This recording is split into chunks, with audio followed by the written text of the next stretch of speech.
Joseph became the ruler in Egypt when he was 30 years old. 30 வயதாகும் பொழுது யோசேப்பு எகிப்திலே ஆளுநராக பதவியேற்றார். David became king when he was 30 years old. 30 வயதாகும் பொழுது தாவீது ராஜாவாக பொறுப்பெடுத்தார். Ezekiel was a prophet when he was 30 years old. எசேக்கியேல் 30 வயதாகும் பொழுது தீர்க்கதரிசியாக பொறுப்பேற்றார். Jeremiah was a very young man. We don't know his age, probably younger than 30. எரேமியா ஊழியத்திற்கு வந்த வயது நமக்கு தெரியாவிட்டாலும் 30 காட்டிலும் மிகவும் குறைவான வயதாக அவர் வந்திருக்க வேண்டும். And the disciples were all below 30. சீஷர்கள் எடுத்துக்கொண்டால் அவர்கள் எல்லாரும் 30 வயதுக்கு கீழானவர்களாக இருந்தார்கள். Because Jesus, their leader, was 30 years old. ஏனென்றால் அவருடைய தலைவராக இருந்த இயேசு அவருக்கு 30 வயதா இருந்தது. But there were many 30-year-olds in Israel, and the Lord did not choose all of them. அந்த காலகட்டத்திலே இஸ்ரவேலிலே அநேகர் 30 வயது நிரம்பியவர்கள் இருந்தார்கள். தேவன் அவர்கள் எல்லாரையும் தேர்ந்தெடுக்கவில்லை. So there must have been a reason why he chose these particular 12. இந்த குறிப்பிட்ட 12 பேரை தேர்ந்தெடுத்ததற்கு தேவனுக்கு ஒரு காரணம் கண்டிப்பாக இருக்க வேண்டும். In the case of Joseph, we know that God tested him from the time he was 17. யோசேப்பை பொறுத்த மட்டில் 17 வயதா இருக்கும் பொழுதே ஆண்டவர் அவனை பரிசோதித்து பார்த்தார். And Jesus was tested from the time he was a little child. அல்ல இயேசுவோ சிறு பிராயம் முதலே அவர் சோதிக்கப்பட்டார். So there are many 30-year-olds in the world. இந்த உலகத்திலே எவ்வளவோ 30 வயது நிரம்பியவர்கள் இருக்கிறார்கள். But it's a very few among them whom God chooses. ஆனால் அவர்களிலே ஒரு சிலரை தான் தேவன் தேர்ந்தெடுக்கிறார். Why this difference? ஏன் இந்த வித்தியாசம்? Because from much earlier age he sees how they respond to his call. அவருடைய அழைப்பிற்கு எப்படி இவர்கள் பதில் கொடுக்க போகிறார்கள் என்பதை அதற்கு முன்பேயே தேவன் அறிந்திருந்தார். And think of the most amazing case of Mary. மிகவும் வியக்கத்தக்கதான மரியாளை எடுத்துக்கொள்ளுங்கள். மரியாளுடைய காரியம். She must have been only about 19 years old. அவளுக்கு 19 வயதான் இருந்தது. And she was chosen at the age of about 19 to be the mother of Jesus Christ. இயேசு கிறிஸ்துவுக்கு தாயாக இருக்கும்படியாக 19 வயது நிரம்பிய மரியாள் தேர்ந்தெடுக்கப்பட்டார்கள். Now think of, there were many 19-year-olds in Israel at that time. அந்த நாட்களிலே இஸ்ரவேலிலே இருந்த மற்ற 19 வயது நிரம்பிய பெண்மணிகளை எண்ணி பாருங்கள். Why did God choose Mary? ஏன் மரியாளை மட்டும் ஆண்டவர் தேர்ந்தெடுத்தார்? Why did God choose John and Peter? ஏன் யோவானியோ பேதுருவையோ ஆண்டவர் தேர்ந்தெடுத்தார்? God is watching people all over the world. முழு உலகத்திலேயும் தேவன் ஜனங்களை கூர்ந்து கவனித்துக் கொண்டே இருக்கிறார். And I want you to remember this verse in 2 Chronicles in chapter 16. 2 நாளாகமத்திலே ஒரு வசனம் இருக்கிறது 16ஆம் அதிகாரத்திலே. அதை நீங்கள் பார்க்க வேண்டும் என்று விரும்புகிறேன். 2 Chronicles chapter 16 and verse 9. 2 நாளாகமம் 16ஆம் அதிகாரம் 9ஆம் வசனம். The eyes of the Lord move to and fro throughout the whole earth to strongly support those whose heart is completely his. தம்மை பற்றி உத்தம இருதயத்தோடு இருக்கிறவர்களுக்கு தம்முடைய வல்லமையை விளங்க பண்ணும்படி கர்த்தருடைய கண்கள் பூமி எங்கும் உலாவிக் கொண்டிருக்கிறது. He is not looking to see whose heart is completely his. யாருடைய இருதயம் முழுமையாய் தம்மை சார்ந்தது என்பதை அவர் பார்க்கவில்லை. He already knows that. ஏற்கனவே அதை அறிந்திருக்கிறார். He doesn't say the eyes of the Lord are roaming around to find out whose heart is his. தம்மை பற்றி உத்தம இருதயத்தோடு இருக்கிறவர்கள் யார் என்பதை பார்க்கும்படியாக அவருடைய கண்கள் சுற்றித் திரிகிறது என்று சொல்லப்படவில்லை. See what it says. என்ன சொல்லப்பட்டிருக்கிறது என்று பாருங்கள். He is not looking because he already knows that whose heart is his and whose heart is not. யாருடைய இருதயம் தம்மை பற்றி இருக்கிறது, யாருடைய இருதயம் தம்மை பற்றி இல்லை என்பதை அவர் ஏற்கனவே அறிந்திருக்கிறார். But the eyes of the Lord are moving around the earth to see how he can support those whose hearts are his. தம்மை பற்றி உத்தம இருதயத்தோடு இருக்கிறவர்களுக்கு எப்படி அவர்களை தாங்கலாம், அவர்களுக்கு ஒன்றை செய்யலாம் என்பதற்காக அவருடைய கண்கள் உலாவிக் கொண்டிருக்கிறது. What that means is, if your heart is completely God's, he will move all over the world to support you. அவருடைய பொருள் என்னவென்றால், உங்களுடைய இருதயம் முழுமையாக அவரை பற்றி இருக்குமே என்று சொன்னால், அவருடைய கண்கள் உங்களை தாங்குவதற்காக, நம்முடைய வல்லமை வழங்கப்படுவதற்காக பூமி எங்கும் உலாவி தெரிகிறது. Remember this verse always. எப்பொழுதுமே இந்த வசனத்தை ஞாபகத்தில் வைத்துக் கொள்ளுங்கள். That if your heart is completely God's, உங்களுடைய இருதயமானது முற்றிலுமாய் தேவனை சார்ந்ததா இருக்க வேண்டும். God will work to support you all over the world. முழு உலகத்திலேயும் தேவன் உங்களை எப்படியாவது தாங்கும்படிக்கு அவர் செய்வார். Not all over Tamil Nadu, but all over the world. Tamil Nadu முழுவதுமாய் மட்டுமல்ல, முழு உலகத்தையும் அவர் சுற்றி பார்ப்பார். But there are very few whose hearts are completely God's. ஆனால் முற்றிலுமாய் தேவனுக்கே சார்ந்ததான இருதயம் கொண்டவர்கள் வெகு சிலர். So when our heart is not completely God's, then God doesn't support us. We have to somehow struggle and find our way ourselves. நம்முடைய இருதயம் முற்றிலுமாக தேவனை சார்ந்திருக்கவில்லை என்று சொன்னால் தேவன் முழுமையாக நம்மை தாங்க மாட்டார். நாம போராடி நமக்காக காரியங்களை செய்து கொள்ள வேண்டும். It's a wonderful thing if you have God supporting you. தேவன் உங்களை தாங்குகிறார் என்று சொன்னால் அது அற்புதமான காரியம். Because then nobody can be against you. யாருமே உங்களுக்கு எதிராக இருக்க முடியாது. Romans 8:31 says, if God is for us, who can be against us? ரோமர் 8:31 வாசிக்கிறோம், கர்த்தர் நம் பட்சத்தில் இருந்தால் நமக்கு விரோதமாய் இருப்பவன் யார்? See, the world is a very evil world. இந்த உலகமானது தீமை நிறைந்த உலகமாய் இருக்கிறது. True Christians are very few. உண்மையான கிறிஸ்தவர்கள் மிகவும் குறைவாக இருக்கிறார்கள். And even in our country there's a lot of opposition to true Christians. உண்மையான கிறிஸ்தவத்திற்கு நம்முடைய நாட்டிலேயும் பல எதிர்ப்புகள் இருக்கிறது. That has been true all these 2000 years. 2000 ஆண்டுகளாக இது மெய்யாகத்தான் இருக்கிறது. In many centuries they would kill Christians. அநேக நூற்றாண்டுகளாக கிறிஸ்தவர்களை கொலை செய்தார்கள். But God was always on the side of those who are completely his. ஆனால் தம்மை பற்றி இருக்கிறவர்களுக்கு, முழுமையாய் தம்மை சார்ந்தவர்களுக்கு தேவன் அவர்கள் பக்கமாக இருக்கிறார். I'm not saying that God stopped those evil people from killing Christians. He did not stop them. கிறிஸ்தவர்களை கொலை செய்வதிலிருந்து அவர்களை நிறுத்துவார் என்று நான் சொல்லவில்லை. அப்படி நிறுத்தவில்லை. He didn't stop people from killing Jesus. இயேசுவை கொலை செய்வதிலிருந்து தேவன் தடுத்து நிறுத்தவில்லை. God didn't stop people from killing Peter, Paul, பேதுரு, பவுல் போன்றவர்களை கொலை செய்வதிலிருந்து தேவன் தடுத்து நிறுத்தவில்லை. all the apostles. எல்லா அப்போஸ்தலர்களும், most of them were all killed. அவர்களில் அதிகமான பேர்கள் கொலை செய்யப்பட்டார்கள். Because they were Christians. Our கிறிஸ்தவர்களாய் இருந்தபடினாலே. Thomas was killed here in Tamil Nadu. தமிழ்நாட்டிலே தான் தோமா என்ற சீஷர் கொல்லப்பட்டார். In Chennai. சென்னையிலே. Well, he came here to preach the gospel and God allowed him to be killed. அவர் இங்கே சுவிசேஷத்தை பிரசங்கிக்கும்படியாக வந்தார். அவரோ கொலை செய்யும்படியாக தேவன் அனுமதித்து விட்டார். But before these people were killed, they did something for God. ஆனால் இவர்கள் கொலை செய்யப்படுவதற்கு முன்பதாக தேவனுக்கென்று ஒன்றை சாதித்தார்கள். And nobody could kill them before God's time. தேவனுடைய காலத்துக்கு முன்பாக யாரும் அவர்களை தொட முடியவில்லை. See, when God supports you, nobody can do anything to you before God's time. தேவன் உங்களை தாங்கினார் என்று சொன்னால் தேவனுடைய காலம் வருவதற்கு முன்பதாக யாருமே உங்களை ஒன்றும் செய்ய முடியாது.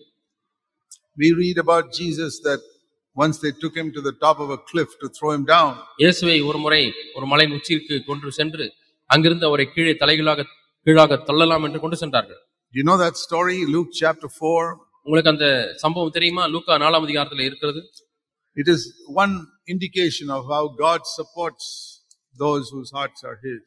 தம்மை பற்றி இருக்கிறவர்களுக்கு, தம்மை பற்றி உள்ளம் சார்ந்து இருக்கிறவர்களுக்கு எப்படி தேவன் தாங்குகிறார் என்பதற்கு ஒரு உதாரணம். Jesus was preaching in the synagogue in Nazareth. It says நாசரேத்திலே உள்ளதான 16ஆம் வசனத்திலே வாசிக்கிறோம், நாசரேத் உள்ளதான ஊரிலே அவர் ஓய்வு நாளிலே ஜெபாலயத்திலே பிரசங்கித்தார். And he was preaching there. அங்கே அவர் பிரசங்கித்துக் கொண்டிருந்தார். And before he finished his sermon, அவருடைய பிரசங்கத்தை முடிப்பதற்கு முன்பதாகவே, he had preached only for about 2 minutes. 2 நிமிஷம் தான் பிரசங்கித்துக் கொண்டிருந்தார். They stopped him in the middle of the sermon. அந்த பிரசங்கத்தின் மத்தியிலேயே அவரை பிரசங்கிக்க விடாமல் நிறுத்தினார்கள்.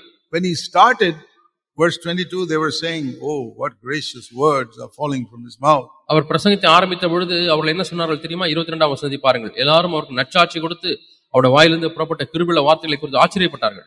But in 2 minutes they changed their opinion. 2 நிமிஷங்களுக்குள்ளாக தங்களுடைய அபிப்பிராயத்தை மாற்றிக் கொண்டார்கள். Verse 28, everybody in the synagogue was angry with him. 28ஆம் வசனத்திலே பாருங்கள், ஜெபாலயத்திலிருந்து எல்லாரும் இவைகளை கேட்டபொழுது கோபம் உண்டு. When a man speaks the truth of God, he is hated by religious people. ஒரு மனிதர் சத்தியத்தை பிரசங்கிக்கும் பொழுது மதவாதிகளாலே அவர் பகைக்கப்படுகிறார். And all the people in the synagogue rose up and took him outside. அந்த ஜெபாலயத்தில் இருந்த எல்லா மக்களும் சேர்ந்து இயேசுவை வெளியே கொண்டு போனார்கள். Verse 29, they took him to the top of the hill, அவரை throw him down and kill him. செங்குத்தான மலையின் சிகரத்திலிருந்து அவரை தலைகீழாய் தள்ளி விடும்படிக்கு அவருக்கு கொண்டு போனார்கள். What can a man do when 200 people catch you and take you to the top of a cliff to throw you down. 200 மக்கள் சேர்ந்து உங்களை தூக்கி கொண்டு மலை உச்சிக்கு கொண்டு அங்கிருந்து கீழே தள்ளும்படியா கொண்டு போனால் நீங்கள் என்ன செய்ய முடியும்? What can one man do against 200 people coming against him? ஒரு நபர் என்ன செய்ய முடியும்? 200 பேர் தனக்கு விரோதமாய் வந்து கொண்டிருக்கிறார்கள். And they want to kill him. அவரை கொலை செய்ய முடியா விரும்புகிறார்கள். But they couldn't kill him. ஆனால் அவர்களால் கொலை செய்ய முடியவில்லை. Why? ஏன்? Because God's time for Jesus to die had not come. ஏனென்றால் மரிப்பதற்காக இயேசுவுக்குரிய அந்த நேரம் இன்னும் வரவில்லை.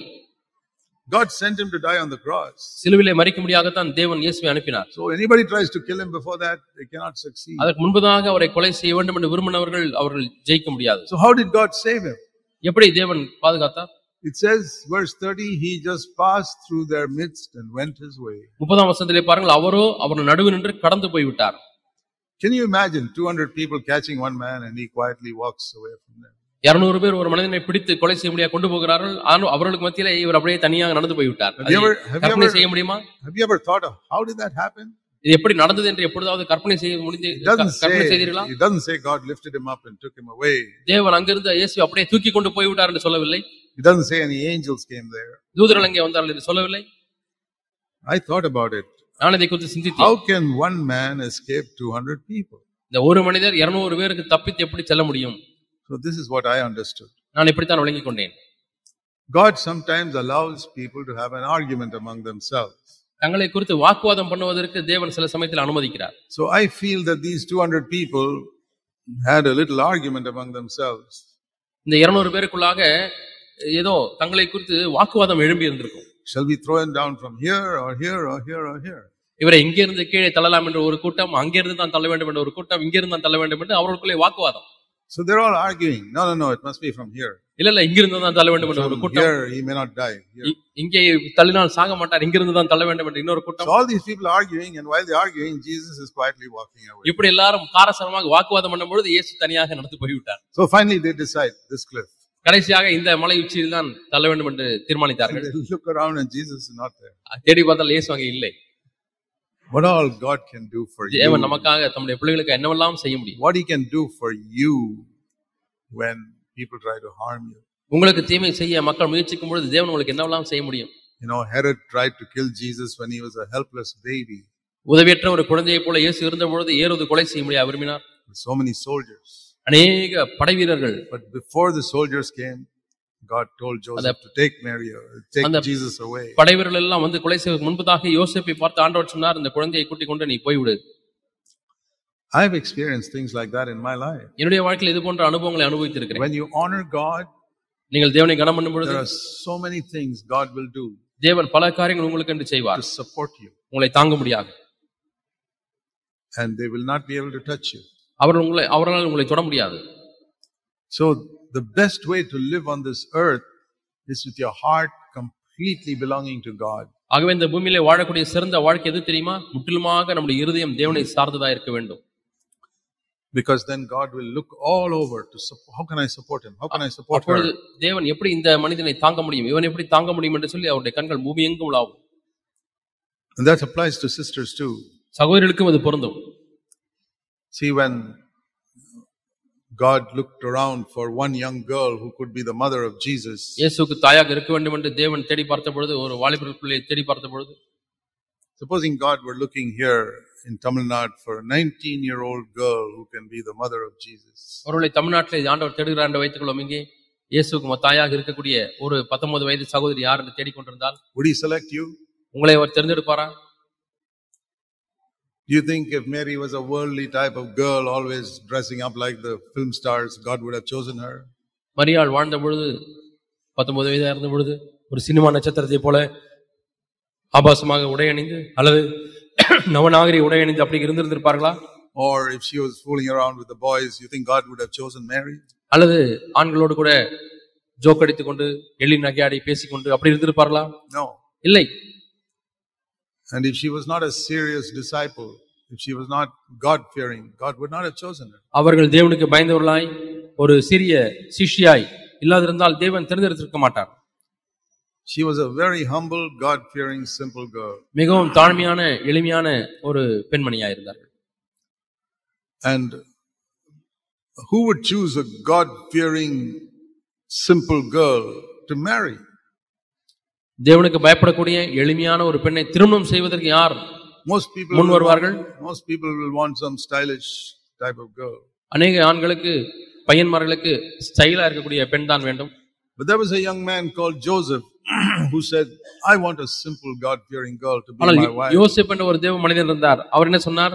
எனக்கு தேவனுக்கு பயப்படக்கூடிய எளிமையான ஒரு சகோதரி வேண்டும் என்று விரும்பினார். So Joseph looked around in Nazareth and rejected all the stylish girls. ஆகவே நாசரேத்திலே ஒவ்வொரு பெண்ணாக பார்க்கும் பொழுது ஸ்டைலாக இருக்கக்கூடிய நவநாகரிக பெண்களாம் வேண்டாம் என்று தள்ளிவிட்டார். And he chose this simple, humble, God-fearing girl. எளிமையான தாழ்மையான தேவனுக்கு பயப்படக்கூடிய அந்த மரியாளை யோசேப்பு தேர்ந்தெடுத்தார். Even though Mary was from a poor family. மரியாள் ஒரு ஏழ்மை வீட்டிலிருந்து வந்திருந்திருக்கலாம். And God honored that. தேவன் அவர்களை கனப்படுத்தினார். So Joseph became the earthly father of Jesus Christ. ஆகவே யோசேப்பு பூமிக்குரிய தகப்பனாக இயேசுவுக்கு மாறினார். What an honor. என்ன கனம் பாருங்கள். Even today people respect Joseph and Mary. இன்றைக்கும் கூட முழு உலகமானது யோசேப்பையும் மரியாளையும் கனம் பண்ணுகிறது. All the other stylish famous people in Nazareth, nobody knows even their names. அந்த நாசரேத்தில் அப்பொழுது வாழ்ந்த நவநாகரிக பெண்மணிகள் அவருடைய பெயர் கூட இப்பொழுது தெரியாது. All the big men, nobody knows their names. பெரிய பெரிய மக்களுடைய பெயர்களை யாருமே அறிய மாட்டார்கள். God is always searching on the earth for those whose hearts are completely His. தம்மை பற்றி முழுமையான இதயத்தோடு இருக்கிறவர்கள் யார்? முழுமையாய் தங்கள் இதயத்தை தனக்கென்று ஒப்புக்கொடுத்தவர்கள் யார் என்பதை தேடும்படிக்கு ஆண்டவர் தேடுகிறார். He will look around and pick up some unknown little boy or little girl. தெரியாத முன்பின் தெரியாத ஒரு சின்ன பையனையும் சின்ன பெண்ணையும் ஆண்டவர் தேர்ந்தெடுக்கிறார். And prepare them for a great work that He wants them to do. அவர்கள் செய்யக்கூடிய பெரிய ஊழியத்திற்கென்று அவர்கள் இப்பொழுதே ஆயத்தப்படுத்துகிறார். Let's pray. நாம் ஜெபிப்போம். Let's bow our heads before God. தேவனுக்கு முன்பாக நம்முடைய தலைகளை வணங்குவோம். Please remember the things you heard this morning. இந்த நாள் காலையிலே நீ கேட்ட காரியங்களை ஞாபகத்தில் வைத்துக்கொள். And meditate on them. அவளை தியானி. And may God do a great ministry in the coming days through all of you brothers and sisters. சகோதர சகோதரிகள் எல்லார் மூலமாகவும் தேவன் வரக்கூடிய நாட்களிலே பெரிய ஊழியங்களை செய்வாராக. These examples in scripture must challenge you. வேதத்திலே காணப்படுகிற இந்த மாதிரிகள் நம்மை சவாலிட வேண்டும். Heavenly Father, பரலோக பிதாவே, I pray you'll raise up many of these young brothers and sisters to be true disciples of yours. ஆண்டவரே, உம்முடைய உண்மையான சீஷர்களாய் இருக்கும்படியாக अनेक சகோதர சகோதரிகள் எங்கிருந்து எழுப்புவீராக. And to be humble servants in your church. உம்முடைய சபையிலே தாழ்மையான ஊழியக்காரர்களாய் இருக்கட்டும் ஆண்டவரே. Not just servants but humble servants. வெறும் ஊழியக்காரர்களாக அல்ல, தாழ்மையுள்ள ஊழியக்காரர்களாக இருக்கட்டும். Pray in Jesus name. இயேசு நாமத்தில் ஜெபிக்கிறோம் பிதாவே. Amen. ஆமென்.